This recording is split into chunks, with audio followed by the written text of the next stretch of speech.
Ya estamos con Luis Miguel Castilla, exministro de Economía, para comentar estas cifras de abril, el crecimiento de abril de 5%.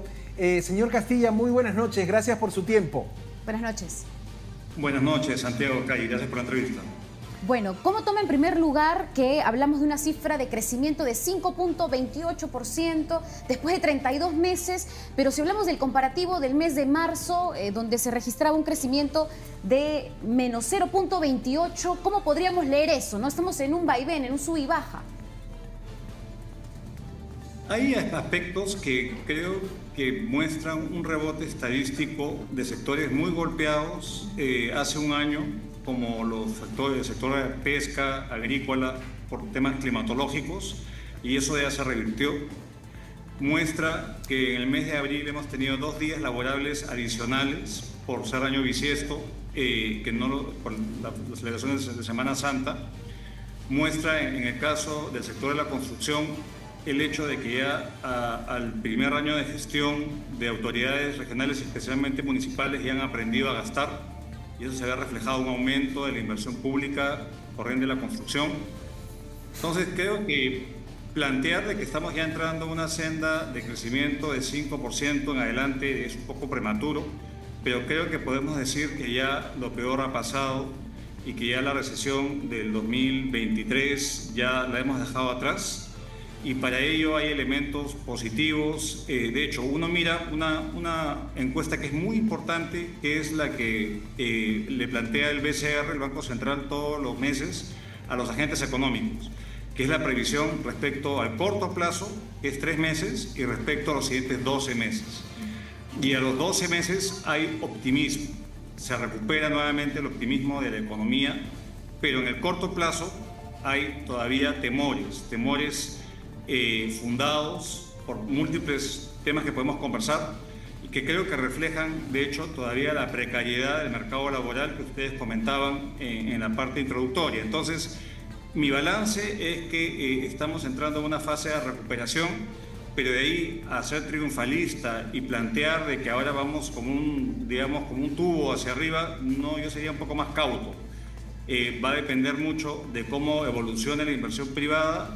Y esto depende obviamente de lo que hagan los políticos y evidentemente depende también de lo que pasa en el mundo. El precio del cobre está alto, no obstante la minería ha caído en el mes de abril, y esto está reflejando también problemas de poner en marcha nuevos proyectos, dado que ya no tenemos el gran proyecto de Quellaveco que impulsó el crecimiento de ese sector el año pasado, y que ahora estamos a la espera de que se concreten proyectos como Tía María y otros para efectivamente tener un sector minero pujante y que mueva la aguja hacia un crecimiento mayor en lo que resta del año.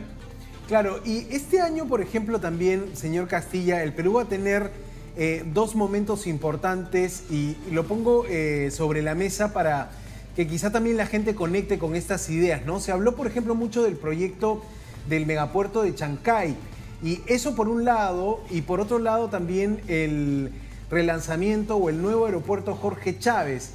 2 proyectos de infraestructura que han sido vendidos como una apuesta por la inversión privada. ¿Esto puede llegar a influenciar para arriba esta situación para el año, o ya estamos hablando más de un impacto que podría ser el próximo año? No, a ver, yo creo que en tanto la fase de construcción ya esté terminando, porque ya el aeropuerto, en el caso del aeropuerto, ya la pista de aterrizaje está lista, la torre está lista, aunque no funciona, y el terminal ya tiene un 80 y tantos % de avance. Entonces, en lo que se refiere al gasto en la construcción de esa infraestructura, eso ya se vio y no se va a volver a repetir. Y en el caso es similar en el caso del puerto de Chancay. En ambos casos creo que es el futuro lo que está potenciado, porque claro, si estamos triplicando la capacidad del aeropuerto de Lima, eso significa mayor comercio, una mayor entrada de turistas. Eso plantea, digamos, subir la valla hacia una valla mucho más alta que beneficia al país en divisas, en impulsar sectores intensivos en mano de obra. En el caso del aeropuerto, con todos los temas que hemos escuchado últimamente, hay dudas, pero eso eventualmente se va a arreglar y vamos a tener un aeropuerto a otra escala. Y en el caso de Chancay depende en gran medida de que esa inversión inicial de poner a punto esos 1.300 millones de dólares en el puerto de Chancay significa inversiones adicionales hasta el plan maestro, que son más de 3.000 millones por parte de los chinos, y depende de que hayan inversiones para unir el puerto de Chancay con el mercado brasileño, por ejemplo, y evitar también la congestión en la Panamericana Norte, la conexión obviamente al mismo puerto de Chancay, y todas esas inversiones auxiliares para poner en valor esa inversión. Entonces, en ambos casos son promesas que vamos a ver resultados no este año, sino en los siguientes años. Correcto. Correcto, interesante. Ahora, hace unos instantes justamente conversábamos sobre el tema de los salarios promedio de, digamos, en Lima metropolitana, por ejemplo, y hablamos de 2.000 soles en general, ¿no? El salario promedio en general. Y lo comentábamos también que las cifras del INEGI hace unas semanas nos hablaban de que la pobreza en Lima metropolitana se había incrementado. En realidad, en las zonas urbanas habría tenido una variación importante, que estaba llegando la pobreza donde solamente era el tema rural. Bueno, ahora se veía con mayor presencia y con mayor crecimiento en las zonas urbanas. ¿Cómo se responde en todo caso, para que el público quizás se lo pregunta, me lo pregunto yo también, que se calcule que el promedio de un salario de un trabajador de la PEA en Lima metropolitana es alrededor de 2.000 soles? Muchos quizás dirían, eso no es cierto. Bueno, lo que pasa es que es un promedio, ¿no? Como bien dice Cari, y eso esconde una gran heterogeneidad. Pero, a ver, si uno ve también lo que ha ocurrido según este último informe en Lima. En Lima ha habido un descenso en el subempleo y ha habido un aumento del empleo adecuado. Entonces, esas dos cosas van con un mayor nivel de ingresos. Y ya podríamos decir que en el caso de Lima, los ingresos promedios son superiores ya a lo que teníamos antes de la pandemia. Ahora, si uno ve también lo que es fundamental, que es la capacidad adquisitiva de ese ingreso promedio, va a rendir más, porque antes, hace tan solo un año exactamente, teníamos una inflación que era 3 veces más alta de la inflación que tenemos hoy en día. Era 9%, hoy día la inflación es 3% en promedio. Y eso significa de que hay mayor capacidad adquisitiva. Ahora la pregunta es, ¿la población está sintiéndolo? Probablemente depende a qué población se le pregunte. Quizá la población formal, por ejemplo, que ha podido sacar o que va a retirar su AFP, por ejemplo, esa es una inyección de liquidez inmediata, pero es transitoria. Le va a durar en tanto duren esos 4 UITs, de tener esos 4 UITs. Pero si la pregunta se le extiende a la mayoría de la población que no tiene, pues, que es informal y que el empleo es transitorio, eso no le va a ayudar. Entonces, la pregunta, sacar conclusiones de promedios es muy difícil. Yo lo que sí creo es que el hecho de que la inflación haya bajado y va a bajar de manera, digamos, ya vamos a estar a niveles, digamos, a los que estábamos acostumbrados, en torno a 2-3%, es un gran alivio. Y la pregunta es, para incrementar los ingresos del trabajador se requiere, no hay mucho, digamos, receta que no sea el crecimiento económico y la inversión privada. Por tanto, las preguntas que ustedes formulaban respecto a los proyectos de infraestructura, claro, eso ayudará más o menos, porque también depende de la composición del trabajo, si es trabajo con más habilidades que otros. Yo lo que estoy viendo es que es muy difícil decir que ya dejamos atrás la precarización del mercado laboral. Yo puedo afirmar con mucha, digamos, certeza que ya la recesión pasó, pero no puedo decir de que ya la calidad del empleo se recuperó a tal medida que beneficia a todos. Yo creo que todavía ahí tenemos una agenda pendiente y eso va a depender en gran medida de regulaciones, va a depender de inversiones y cosas que todavía estamos viendo que hay todavía algún tipo de incertidumbre respecto a lo que vaya a pasar a futuro, y esa incertidumbre lamentablemente va a ir increciendo a medida que nos acerquemos al periodo electoral, donde por naturaleza todo se paraliza y eso también perjudica naturalmente al empleo. O sea, claro, la perspectiva podría ser positiva quizá para esta segunda mitad del año. Debe haber gente que se pregunte cómo cerraré el año, será un buen año, por ejemplo, para Gamarra. Estamos viendo el invierno, cuando hablamos de Gamarra hablamos de quizá ese sector manufacturero. Un invierno crudo disparará la venta de ropa en Gamarra, pero ahí dejo flotando esa idea, ¿no? Ese sector del que depende también mucha de la clase media limeña, por ejemplo, de ese comercio o de esa industria, de ese sector manufactura. Pero si vamos a las perspectivas, por ejemplo, Semana Económica publica esta encuesta de gerentes generales y allí solo hay pesimismo en 44% de los encuestados y una perspectiva conservadora en 46%, ¿no? Diríamos que estos son los líderes empresariales que están calculando el 2025, un año preelectoral, económicamente. ¿Cómo lo ve, señor Castillo?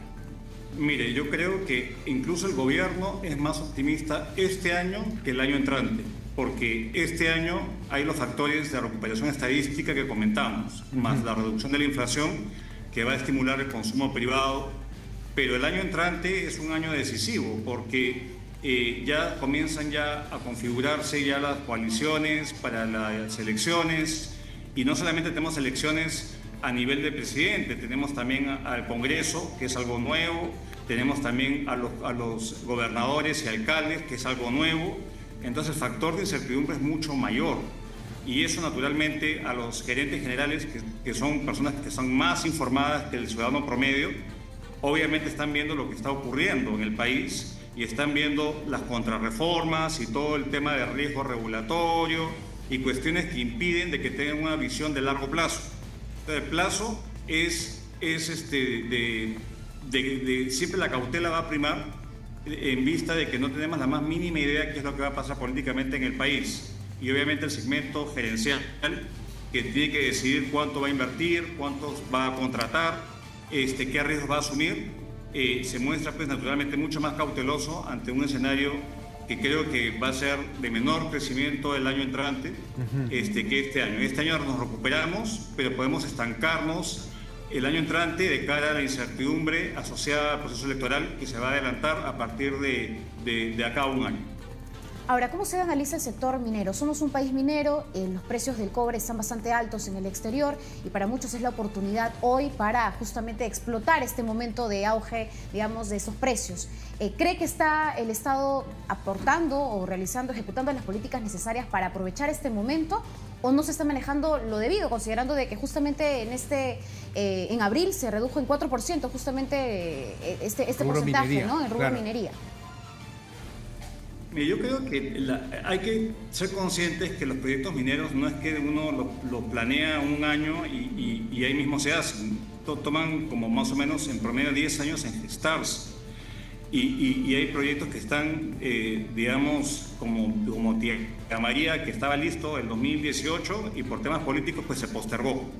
Y hay otros proyectos que están ahí esperando el sueño de los justos. Entonces, creo que lo importante es avanzar y el gobierno creo que ha dado señales, por lo menos a nivel de los ministros, de tratar de tener un régimen más racional de regulaciones para poder efectivamente avanzar con esta cartera de proyectos que ahí está esperando. Pero si por ejemplo uno ve una pequeña alerta, el Congreso no le dio facultades al gobierno para poder agilizar los permisos ambientales, que son centrales a la minería. Entonces, claro, no depende solamente del gobierno, depende también de los otros poderes del Estado, depende de los gobiernos, municipios, y también cuando uno habla de gobierno hay por lo menos 20 entidades públicas que tienen que ver con los permisos socioambientales. Entonces, es bien complejo tener un proyecto de inversión en curso y el que tuvimos fue el último, el más grande, que fue de $5.000 millones, que fue Quellaveco, que ya terminó y la producción ya se internalizó en, digamos, la producción minera. Entonces necesitamos otro Quellaveco, otros proyectos grandes que muevan la aguja para justamente aprovechar esta coyuntura de precios altos de cobre y poder duplicar nuestra oferta, nuestra producción, y eso sí podría añadirle por lo menos 1 a 1,5 puntos adicionales de crecimiento permanente casi, de poner en valor estos proyectos mineros, pero tiene que pasar por todo ese proceso regulatorio, en primer lugar, y obviamente que la población sienta los beneficios. y ahí vamos al drama de la gestión pública, el mal uso del canon, etcétera. Entonces todo eso va a ayudar, pero estamos viendo ahorita la cosecha de siembra pasada. Falta cosechar más ahora, falta sembrar más para ver una cosecha de acá a los próximos años y aprovechar estos precios altos de cara a la transición energética y una demanda enorme que el mundo tiene de un metal tan crítico como el cobre, que es lo que abunda en el país. Claro, sobre todo si se tiene en cuenta, por ejemplo, que hay industrias como la de los autos eléctricos que demandan 7 veces más cobre, por ejemplo, para fabricar de lo que ahora se fabrica un vehículo, ¿no? Entonces, claro, pareciera ser que otra vez el destino, la historia nos pone en ese momento de un buen ciclo, un buen momento para que se alineen los astros y nos decidamos apostar por la minería. Pero claro, esto nos lleva a ver el panorama electoral, el panorama político, y dices, sin candidaturas claras, sin una política predecible, la economía también, ya ni hablar de esto que en algún momento fueron las cuerdas separadas, ¿no? Ahora creo que ha quedado claro, dígame usted lo que piensa, señor Castilla, sobre cómo dependen, ¿no?, la economía de la política. Ya hay una relación allí que es imposible verla por separado, ¿no? Estos años de inestabilidad política le han costado mucho a la economía del país, ¿no? Muchísimo, Santiago, y dos formas muy claras. Cuando tienes menos inestabilidad política, tienes más continuidad en los puestos de los ministerios. Hace 10 años un ministro del Interior duraba 1 año en promedio, ahora dura 1 mes y medio. Un gobernador, un gerente en una región duraba 1 año en promedio, ahora dura 4 o 5 meses. Entonces esa inestabilidad política se traduce en una parálisis y una inestabilidad en la toma de decisiones. Y obviamente lo segundo, y no es menor, es que el foco de la acción del gobierno está en apagar incendios, está en ser mucho más, en el caso de este gobierno, mucho más dócil y permisivo a un Congreso donde está el centro del poder hoy en día, y ahí el móvil es quedarse hasta el 2026. Entonces decisiones que son difíciles de tomar pues se postergan, y hay pues un pacto de mantenerse ahí nomás hasta el 26 y no se toman las medidas y las reformas que se requieren para crear mayor crecimiento económico y oportunidades. Entonces, justamente los móviles políticos hoy día son los dominantes y han hecho que el país pues se paralice en gran medida, y eso son clara evidencia de que las cuerdas separadas pues si existieron fueron una ficción del pasado y claramente no existen hoy en día como ya lo estamos viviendo.